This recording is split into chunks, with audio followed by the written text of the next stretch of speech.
gambaran tentang sirat. Sirat ini adalah istilah yang digunakan di dalam agama kita, sesuatu yang dibentangkan di atas neraka. Nanti di mahsyar pada saat timbangan amal sudah selesai dan orang-orang kafir sudah dilempar ke neraka, tinggal yang ada di situ di tempat timbangan adalah orang-orang beriman. Orang yang beriman sudah berhasil lolos timbangan amal mereka lebih baik akan masuk surga, dan orang beriman yang timbangan dosanya masih lebih berat, mereka berkumpul satu sama yang lain tuh di satu tempat. Maka pada saat itulah dibentangkan sebuah jalan di atas neraka, dibentangkan di atas neraka. Kemudian itu yang dikenal dengan sirat. Jalan ini berbeda teman-teman sekalian, bukan jalan biasa, jalan yang sangat licin, gelap, dipenuhi dengan besi-besi tajam yang akan menyentuh tubuh orang-orang tertentu. Di kiri kanan sirat akan ada malaikat yang siap untuk memotivasi orang-orang beriman untuk lewat. Yang sisi yang kanan, sisi yang kirinya akan menjatuhkan orang yang layak untuk jatuh. Dan ingat, yang lewat di atas sirat adalah orang-orang beriman. Tapi dua golongan, orang beriman yang lolos masuk surga karena di ujung neraka ada surga. Nanti setelah ditimbang amal kita akan lihat surga tuh, tapi jauh. Kita harus lewatin neraka, nggak bisa enggak. Ma minkum illa wariduha. Tidak ada seorang pun kalian kecuali akan melaluinya. Kata ulama tafsir adalah yang maksud orang-orang beriman. Kita akan lewatin neraka, pasti lewat. Dan kita akan melihat bagaimana neraka itu. Panasnya akan kelihatan, teriakan orang, siksaan dan segalanya itu dibentangkan di atasnya.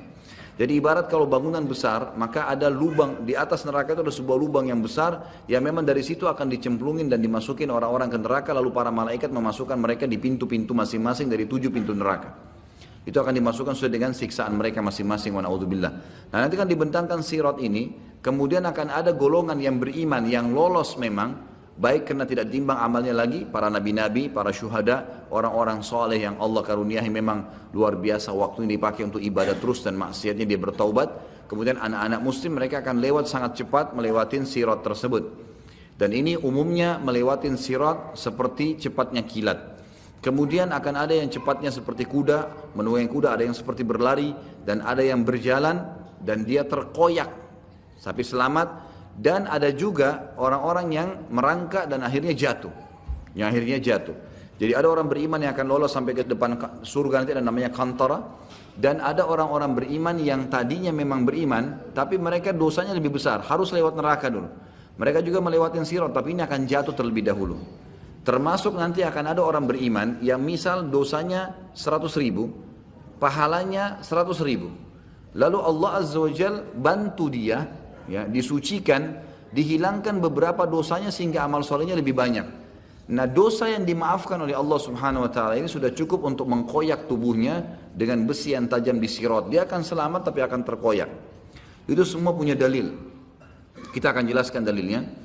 Dimulai dari surah Yasin ayat 66. A'udzubillahi minasyaitonirrajim. Walau nasya'u latamasna 'ala a'yunihim fastabaqus sirata fa anna yubsirun. Allah menceritakan tentang sirat itu. Jikalau kami menghendaki, pastilah kami hapuskan mata mereka, lalu mereka berlumba-lumba mencari jalan, maka bagaimana mereka bisa melihatnya? Saksi bahasan fastabaqus sirat. Pada saat mereka mau lewatin sirat, Allah Subhanahu wa taala bisa hilangkan pandangannya. Sebagian ulama tafsir mengatakan dimaksud adalah mereka gelap, tidak bisa lihat sirat itu. Sebagaimana dijelaskan dalam sebuah hadis, sirat adalah jalan dibentangkan di atas neraka Jahannam. Allahu a'lam berapa panjang, karena neraka Jahannam ini luar biasa luasnya. Dan itu gelap dan sangat licin. Kita dengarkan penjelasan Nabi SAW di dalam hadis yang cukup panjang. Hadis ini riwayat Imam Muslim. Abu Hurairah meriwayatkan sabda Rasulullah SAW, Allah akan mengumpulkan manusia lalu kaum mukminin berdiri hingga surga berada di dekat mereka, kelihatan surga. Ini orang mukmin yang lolos masuk surga nanti, atau ada orang mukmin yang masuk neraka dulu, semuanya akan berdiri hingga surga berada di dekat mereka atau kelihatan oleh pandangan mereka. Lalu mereka mendatangi Adam seraya mengatakan, wahai bapak kami, mohonlah kepada Allah agar dibentangkan surga, bukakan surga itu. Ada jalan sebagai sana, tapi tidak bisa. Mereka lihat sekitarnya nggak ada jalan. Ini neraka, harus dilewati neraka baru sampai ke surga. Maka mereka berkata semuanya, wahai Adam, engkaulah bapak kami, bukakanlah surga untuk kami. Ya. Artinya minta kepada Allah agar dibentangkan surga dibuka dan kami bisa jalan menuju ke sana. Adam alaihissalam menjawab, tidakkah yang mengeluarkan kalian dari surga melainkan karena bapak atau dosa bapak kalian Adam? Aku tidak berhak untuk hal itu, pergilah kepada anakku Ibrahim Khalilullah. Beliau pun melanjutkan, kata Nabi SAW, maka Ibrahim mengatakan, aku tidak berhak akan hal itu, aku hanyalah Khalil, kekasih semasa di dunia, tapi di akhirat tidak. Cobalah pergi kepada Musa yang diajak berbicara oleh Allah secara langsung. Mereka pun mendatangi Musa alaihissalam, maka ia mengatakan, aku tidak berhak akan hal itu, pergilah kepada Isa, kalimatnya Allah dan ruh darinya, karena tidak ada sperma, tapi langsung menjadi manusia, maka dikatakan ruh dari Allah Isa alaihissalam. Isa mengatakan, aku tidak berhak akan hal itu. Akhirnya mereka mendatangi atau datang kepada Muhammad SAW, maka beliau diizinkan serta amanah dan kasih sayang didatangkan. Lalu keduanya berdiri pada dua sisi sirat, sebelah kanan dan sebelah kiri. Orang yang pertama dari kalian berjalan seperti kilat. Abu Hurairah mengatakan, aku mengatakan ayah dan ibuku sebagai tebusannya wahai Rasulullah. Bagaimanakah jalan seperti kilat itu? Golongan pertama yang lewat itu akan seperti kilat, dan ini para nabi-nabi, para syuhada, ya, orang-orang pilihan yang masuk surga tanpa hisab, termasuk anak-anak muslim yang meninggal sebelum balik, mereka akan melewati sirat seperti kilat. Abu Hurairah bertanya memastikannya, Rasulullah, bagaimana sih jalan seperti kilat itu? Saya ingin memastikan gitu. Lalu beliau menjawab, apakah kalian tidak melihat kilat bagaimana ia datang dan pergi dalam sekejap mata? Lalu kata Nabi SAW, kemudian ada golongan kedua yang akan lewat seperti burung yang terbang. Dan ada yang ketiga seperti laki-laki yang berjalan cepat. Amal-amal mereka lah yang menjalankan mereka sesuai dengan keadaan tadi. Kalau amalnya luar biasa, mereka seperti kilat. Kalau mereka amalnya sedang, maka ada seperti tadi burung yang terbang, ada yang seperti berlari dan seterusnya. Sedangkan Nabi SAW, sedangkan Nabi kalian berdiri di atas sirat. Nabi Muhammad SAW akan berdiri di atas sirat dengan hikmah Allah. Seraya berucap, wahai Rabb, selamatkanlah, hingga amal-amal hamba menjadi lemah. Jadi ada orang-orang yang lemah amalnya, maka mereka tidak mampu. Sampai seseorang datang tapi tidak kuasa berjalan kecuali dengan merangkak. Di kedua sisi sirat terdapat besi-besi runcing yang tergantung, serta diperintahkan supaya merengut siapa yang diperintahkan kepadanya. Ada yang terkoyak tapi selamat. Nah, ini yang terkoyak tapi selamat yang saya jelaskan tadi, orang-orang beriman yang tadinya punya dosa lebih banyak daripada pahalanya. Ya, tetapi dosanya dimaafkan oleh Allah. Misal 100.000 dosa dengan 100.000 pahala.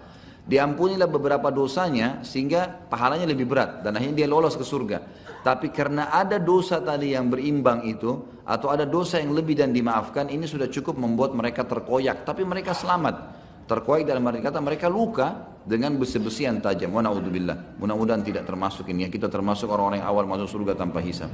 Dan ada yang terjatuh dalam neraka. Dan akhirnya ada yang terjatuh karena dosa mereka sendiri. Demi zat yang jiwa Abu Hurairah berada di tangannya. Ini Abu Hurairah menyampaikan tentang pemahamannya dari hadis Nabi SAW.